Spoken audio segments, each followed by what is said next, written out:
کتاب تاریخ الطبری المعروف بتاریخ الامم والملوک الجزء الثالث، طب مؤسسۃ الرسالہ، سن 1998 میں کتاب چھپی ہے۔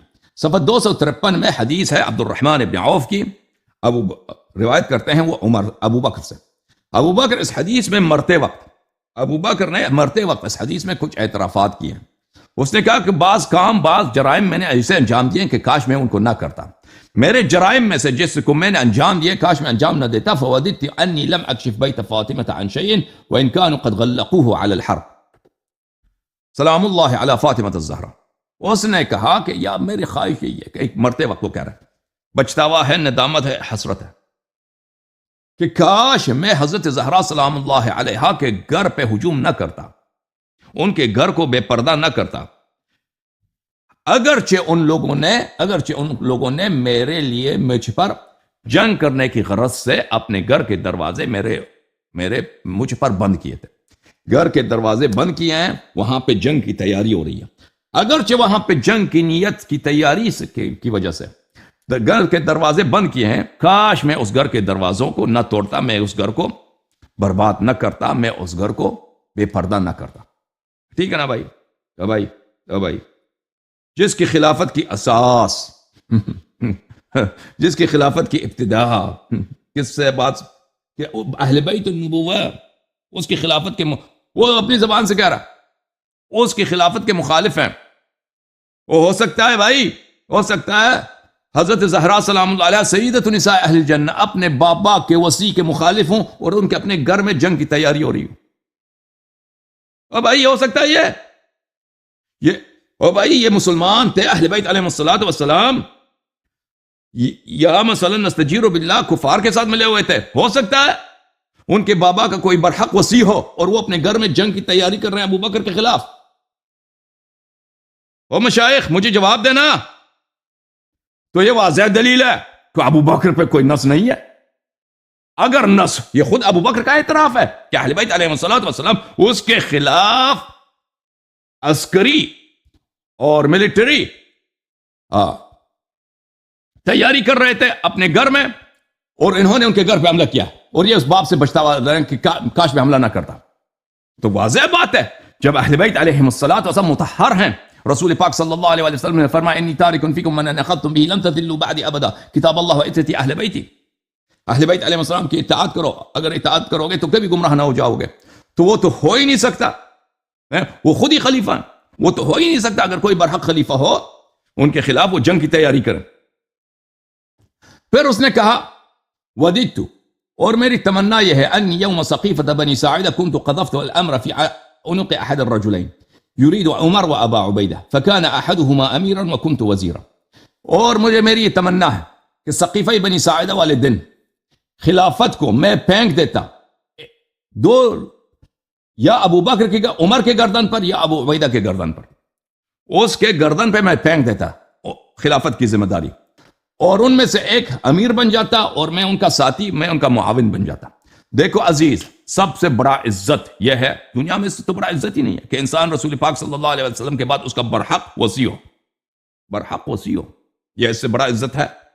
ہم کہتے ہیں کہ امیر المؤمنین علیہ السلام انبیاء سے افضل ہے کیونکہ وہ وصی رسول اللہ صلی اللہ علیہ وسلم، کیونکہ وہ رسول پاک صلی اللہ علیہ وسلم کی ذمہ داریوں کو، ان کی ڈیوٹیز کو جس طرح رسول پاک صلی اللہ علیہ وسلم بجا لاتے تھے اسی طرح وہ صلاحیت رکھتے ہیں۔ اس لیے کوئی نبی ہمارے نبی صلی اللہ علیہ وسلم کی ڈیوٹیز کو بجا لانے کا اہل نہیں ہے۔ امیر المؤمنین علیہ الصلوۃ والسلام اس کے برحق خلیفہ ہیں، وہ ان کے ڈیوٹیز بجا لانے کے اہلیت رکھتے ہیں، اس لیے وہ سارے انبیاء سے افضل ہیں۔ ٹھیک ہے نا؟ یہ تو سب سے بڑی عزت ہے۔ اگر ابو بکر برحق خلیفہ ہوتا، اگر ابو بکر کی خلافت منصوص ہوتی، اگر ابو بکر منصوب من اللہ و من الرسول صلی اللہ علیہ وآلہ وسلم ہوتا تو وہ کبھی تمنا نہیں کرتا کہ کاش یہ منصب میں قبول نہ کرتا، یہ ابو بکر کو، عمر کو ملتا یا ابو عبیدہ کو ملتا۔ ہو سکتا ہے بھائی، کیونکہ اس کی خلافت ہے، اس کو خود پتا ہے اس کی خلافت باطل ہے، اس کو خود پتا ہے اس کی خلافت باطل، اسی لیے وہ تمنا کر رہا ہے۔ یہ خلافت ہے ہی چوری کی، نہ اللہ نے دیا اس کو نہ رسول صلی اللہ علیہ وسلم نے، تبھی وہ بچتا رہا کہ کاش میں اس کو ابو عبیدہ اور یا عمر کو دے دیتا۔ وَإِلَّا اگر خلافت حق ہوتا بھائی، مثلا آپ صحابی، اگر آپ آپ کو یہ فرصت ملتا کہ آپ صحابہ میں سے ہوتے ہیں. یہ شرف ہے کہ نہیں آپ رسول پاک صلی اللہ علیہ وسلم کا دیدار کریں, ان کے خطبے سنیں, ان کے پیچھے نماز پڑھیں, ٹھیک ہے نا. اب یہ ایک صحابی ہونا, اب سب صحابہ سے افضل ہونا, ان کے بعد رسول پاک صلی اللہ علیہ وسلم کے بعد خلیفہ ہونا, یہ شرف ہے یا نہیں؟ اب کوئی شخص کہہ دے کہ میری تو تمنا یہی ہے, میری تمنا یہی ہے کہ میں نہ صحابی ہوتا نہ میں خلیفہ ہو, کچھ بھی نہ ہوتا. یہ کون کہتا ہے؟ یہ وہ شخص کہتا ہے جس کے نزدیک یہ صحابیات اور خلیفہ ہونا یہ سب باطل ہے, ٹھیک ہے نا. ابو بکر جو یہ تمنا کر رہا ہے اس لیے کہ اس کی خلافت باطل ہے. خلافت اگر اللہ کی جانب سے ہوتا تو کیسے لے اس کے لیے جائز تھا, کس طرح کی تمنا کرے. پھر ابو بکر کیا کہتا ہے؟ وددت, میری تمنا تھی انی کنت سألت رسول اللہ صلی اللہ علیہ وآلہ لمن هذا الامر فلا ينازعه احد وددت انی کنت سألته هل للانصار في هذا الامر نصیب. کہتا ہے میری تمنا تھی کہ میں نے پیغمبر صلی اللہ علیہ وسلم سے کبھی پوچھا بھی نہیں کہ یہ امامت کس کے لیے امامت کس کو ملنی چاہیے, میں نے نہیں پوچھا. بعد میں نزاع ہوا, پیغمبر صلی اللہ علیہ وسلم امامت کے امر پہ نزاع ہوا. یہ اگر میں پوچھ لیتا ان سے, وہ بیان کرتے تو اس پہ نزاع نہ ہوتا. تو یہ اعتراف ہے کہ اس کی خلافت پہ نص نہیں ہے. اگر نص ہوتا تو وہ یہ بات کبھی نہیں کہتا کاش میں پیغمبر سے پوچھتا کہ آپ کے بعد خلیفہ کون ہے صلی اللہ علیہ وسلم. سمجھ میں آئی نا بات آپ کو؟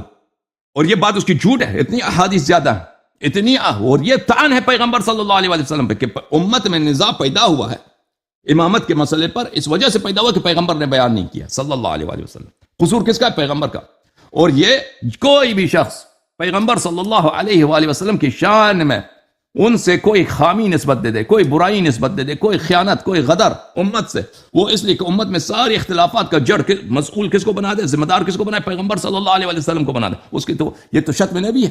شتم اسی کو بولتے ہیں, سب اسی کو بولتے ہیں, گستاخی اسی کو بولتے ہیں. گستاخ نبی صلی اللہ علیہ وسلم کا حکم کیا آپ سب خود آپ کو پتہ ہے. اچھا میرے محترم ناظرین, اس حدیث کو کئی کتابوں میں نقل کیا ہے. اس کی تصحیح آپ کے لیے الاحادیث المختارہ میں ضیاء المقدسی نے اس حدیث کو حسن قرار دیا. المستخرج من الاحادیث المختارہ لضیاء المقدسی جز نمبر 1 چاپ دار خضر, یہاں پر روایت عبد الرحمن بن عوف صفحہ نمبر 88 میں حدیث نمبر 12. یہی فقرات جو اس کو میں نے آپ کی خدمت میں ترجمہ کیے ہیں آپ کے یہاں پہ ہائی لائٹ ہے. ان سب کو نقل کرنے کے بعد صفحہ نمبر 90 میں مختارہ میں ضیاء مقدسی وہذا حدیث حسن, یہ حدیث حسن ہے. اچھا